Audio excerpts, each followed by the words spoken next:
ಈಗಿನ ಮಕ್ಕಳಲ್ಲಿ ಅದೇ ಒಂದು ದೊಡ್ಡ ಸಮಸ್ಯೆಯಾಗಿ ಪರಿಣಮಿಸಿದೆ. ಹೌದಲ್ಲ? ಅದಕ್ಕೆ ಒಂದು ಸರ್ಕಾರ ಒಂದು ಹೊಸ ಯೋಜನೆ ಮಾಡೈತಿ. ಈಗ ಮೊಬೈಲ್ ಬಿಡಿ ಪುಸ್ತಕ ಹಿಡಿ ಅಂತೇಳಿ. ಏನು ಇದರ ಹಿನ್ನೆಲೆ, ಯಾರು ಈ ಒಂದು ಕಾರ್ಯಕ್ರಮವನ್ನು ಪ್ರಾರಂಭ ಮಾಡಿದರು? ಅವರು ಕೂಡ ಒಬ್ರು ಶಿಕ್ಷಕರೇ. ಅವರು ತಮ್ಮ ಊರಿನಲ್ಲಿ ಮಾಡಿದಂತಹ ಒಂದು ಕಾರ್ಯಕ್ರಮ, ತಮ್ಮ ಶಾಲೆಯಲ್ಲಿ ಮಾಡಿದಂತಹ ಕಾರ್ಯಕ್ರಮ ಇಡೀ ರಾಜ್ಯದ ಗಮನವನ್ನ ಸೆಳೆಯಿತು. ಚಿಕ್ಕವೀರಯ್ಯ ಅಂತೇಳಿ ಅವ್ರ ಹೆಸರು. ಅವ್ರ ಬಗ್ಗೆ ಹೇಳ್ತಾರೆ ನೋಡ್ರಿ. ಫಸ್ಟ್ ಯಾರ ರೀತಿ ಮೊಬೈಲ್ ಬಿಡಿ ಪುಸ್ತಕ ಹಿಡಿ. ಮೊಬೈಲ್ ಬಿಡಿ ಪುಸ್ತಕ ಹಿಡಿ ಎನ್ನುವುದು ಶಾಲಾ ಮಕ್ಕಳಿನ ಅತಿಯಾದ ಮೊಬೈಲ್ಗಳನ್ನು ಕಡಿಮೆ ಮಾಡಿ ಓದುವುದು ಹವ್ಯಾಸವನ್ನು ಉತ್ತೇಜಿಸಲು ಕರ್ನಾಟಕ ಸರ್ಕಾರ ಆರಂಭಿಸಿದ ಅಭಿಯಾನವಾಗಿದೆ. 2025-2026 ಸಾಲಿನ ರಾಜ್ಯಾದ್ಯಂತ ಅನುಷ್ಠಾನಗೊಳಿಸಿರುವ ಈ ಅಭಿಯಾನವು ಮಕ್ಕಳನ್ನು ಕ್ರೀಡೆ ಮತ್ತು ಓದುವಿಕೆಯಂತೆ ಸೆಳೆಯುವ ಮೂಲಕ ಅವರ ಬೌದ್ಧಿಕ ಬೆಳವಣಿಗೆಗೆ ಸಹಕಾರವಾಗಿದೆ. ಅಭಿಯಾನದ ಪ್ರಮುಖ ಅಂಶಗಳು ಹಿನ್ನೆಲೆ. ರಾಮನಗರ ಜಿಲ್ಲೆಯ ಬಿಡದಿ ಹೋಬಳಿಯ ಶಿಕ್ಷಕರ ಚಿಕ್ಕವೀರಯ್ಯ ಇವರು ಇದನ್ನು ಆರಂಭಿಸಿದರು. ಇದು ಯಶಸ್ವಿಯಾದ ನಂತರ ರಾಜ್ಯಾದ್ಯಂತ ವಿಸ್ತರಿಸಲಾಗಿದೆ.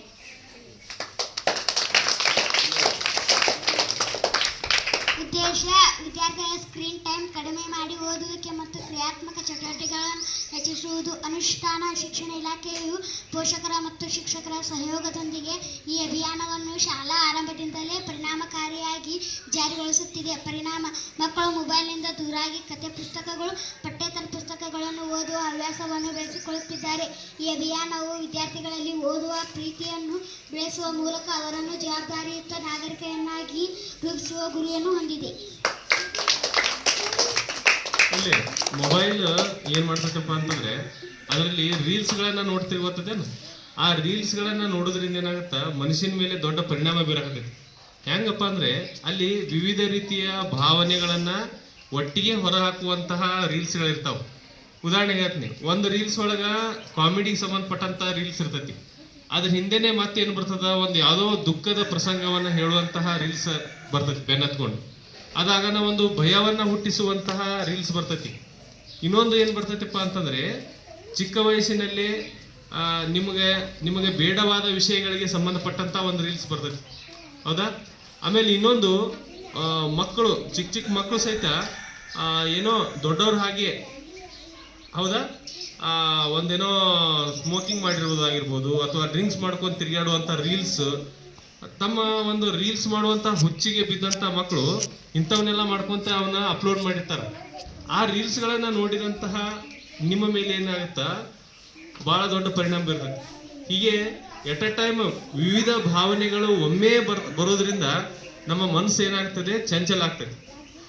ಇದೇ ಓದುವಿಕೆಗೆ ಒಂದು ದೊಡ್ಡ ಹೊಡೆತನ್ನ ಕೊಡ್ತಾ ಇರುವಂತಹ ಸಂಗತಿ. ಬಹಳಷ್ಟು ಜನ ವಿದ್ಯಾರ್ಥಿಗಳು ಏನಾಗೈತೆ ಅಂದ್ರ, ಆ ಮೊಬೈಲ್ನಲ್ಲಿ ಕೆಲವೊಂದಿಷ್ಟು ಗೇಮ್ಗಳನ್ನ ಆಡ್ತಾರೆ.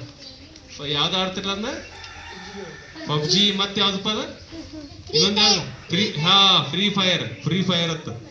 ಅದನ್ನ ಆಡಕ್ ಹೋಗಿ ಎಷ್ಟೋ ಜನ ತಮ್ಮ ಜೀವನೂ ಕಳ್ಕೊಂಡವ್ರು ಅದಾರ. ಅದ್ರಾಗ ಟಾಸ್ಕ್ ಬರ್ತಾವ. ಅದು ನಾವು ಹೇಳ್ದಂಗೆ ಮಾಡಿದ್ರೆ ನಿಮ್ಗ ಸ್ಕೋರ್ ಹಾಕಟ್ಟಿ ಅಂತ ಹೇಳ್ತಾರ. ಅದನ್ನ ಮಾಡಕ್ ಹೋಗಿ ಜೀವನ ಕಳ್ಕೊಂಡಾರ. ನೋಡ್ರಿ, ಜೀವಕ್ಕಿಂತ ಯಾವುದು ಹೆಚ್ಚಿಂದಲ್ಲ. ನಾವು ಬದುಕಿದ್ರೆ ಮೊಬೈಲ್ ಅಂತಾವು ರಗಡ ಆಟ ಆಡ್ಬೋದು, ಮೊಬೈಲ್ ತಗೋಬಹುದು, ಆಪಲ್ ಫೋನ್ ತಗೋಬಹುದು, ಏನೆಲ್ಲ ಮಾಡ್ಬೋದು. ಜೀವನ ಹೋಗಿಂದ ಏನಾರ ಮಾಡೋಕ್ಕಾಗುತ್ತಾನ? ಅದಕ್ಕೆ ಬದುಕು ಎಲ್ಲದಕ್ಕಿಂತಲೂ ದೊಡ್ಡದು. ಇಂತಹ ವಿಚಾರಗಳು ನಮ್ಗೆ ಗೊತ್ತಾಗ್ಬೇಕಾರ ಮೊಬೈಲಿಂದ ಗೊತ್ತಾಗೋದಿಲ್ಲ. ಪುಸ್ತಕವನ್ನ ಹಿಡಿಬೇಕು ನಾವು.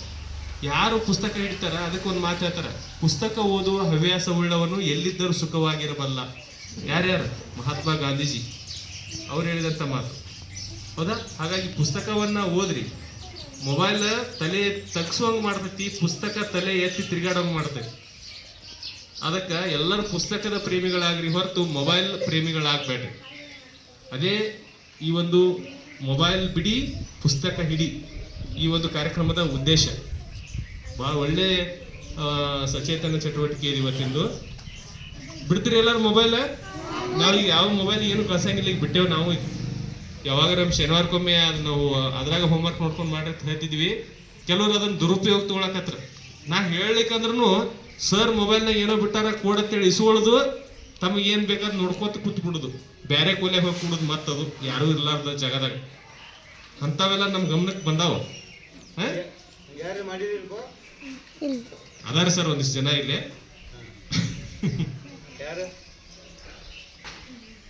ಅದಕ್ಕ ಮೊಬೈಲ್ಸ್ ಅದರಿಂದ ನೀವು ದೂರ ಇರೋದು ಒಳ್ಳೇದು. ಆಮೇಲೆ ಇನ್ನೊಂದು, ಸರ್ಕಾರ ಮೊಬೈಲ್ ಬ್ಯಾನ್ ಮಾಡೈತಿ. ಯಾರಿಗೆ? 16 ವರ್ಷದ ಒಳಗೆ. ಕರ್ನಾಟಕ ಸರ್ಕಾರನ ಹೇಳುದು, ನಮ್ಮ ರಾಜ್ಯದ್ದೇ. 16 ವರ್ಷದ ಒಳಗಿನ ಮಕ್ಕಳಿಗೆ ಮೊಬೈಲ್ ಅನ್ನ ಕೊಡುವಂತಿಲ್ಲ. ಸ್ಟ್ರಿಕ್ಟ್ ಆಗಿ ಇದು ಆರ್ಡರ್ ಆಗೈತೆ.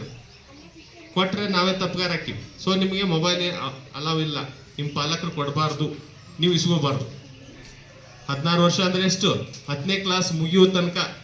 PUC ಬರ್ತೀರಿ 17ನೇ ವರ್ಷಕ್ಕೆ, ಅವಾಗ ನೀವು ಮೊಬೈಲ್ ಅನ್ನು ಯೂಸ್ ಮಾಡ್ಬೋದು. ಹೌದಾ? ಅಲ್ಲಿ ತನಕ ನೀವು ಉಪಯೋಗ ಮಾಡುವಂಗಿಲ್ಲ. ಗೊತ್ತಾಯ್ತಾ? ಇದೇ ಇವತ್ತಿನ ವಿಶೇಷ ಸಚೇತನ. ಧನ್ಯವಾದಗಳು.